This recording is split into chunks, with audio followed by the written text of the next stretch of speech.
A question from the New York Times. The United States has imposed further 10% tariffs on most goods from China. What is your reaction? Thank you.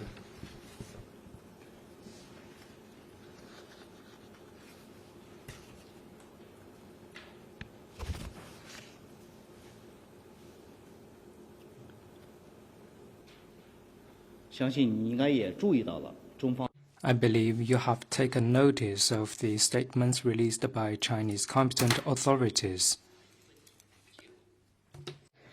The U.S. once again hiked tariffs on Chinese imports under the excuse of fentanyl issue, despite China's repeated opposition.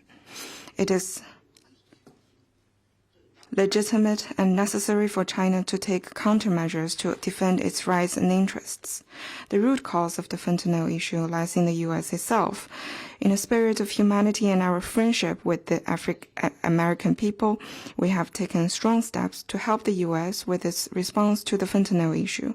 This is obvious to all, and people from various sectors in the U.S. have expressed thanks to China on multiple occasions.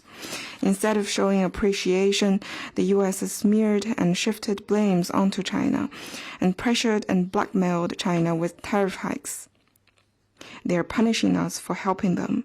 This cannot solve the U.S. own problem and will deal a heavy blow to the dialogue and cooperation on the counter-narcotics between the two sides. Let me reiterate that the Chinese people have never been swayed by fallacies, deterred by intimidation, or coyed by bullying. Pressuring, coercion, or threat is not the right way to engage with China.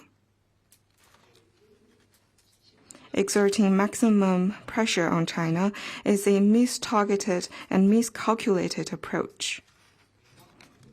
If the U.S. really wants to settle the fentanyl issue, it needs to stand by the principle of equality, mutual respect, and mutual benefit, and engage in consultation with China to address each other's concerns.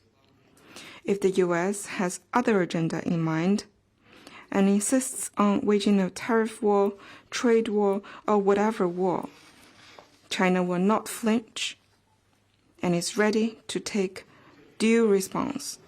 We urge the U.S. to stop being domineering and return to the right track of dialogue and cooperation at an early date.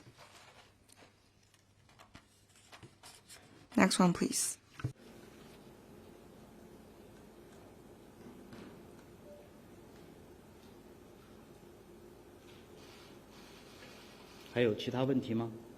Anything else? 好，那今天的记者会就到这里。 Then let's call it a day. Thank you for coming.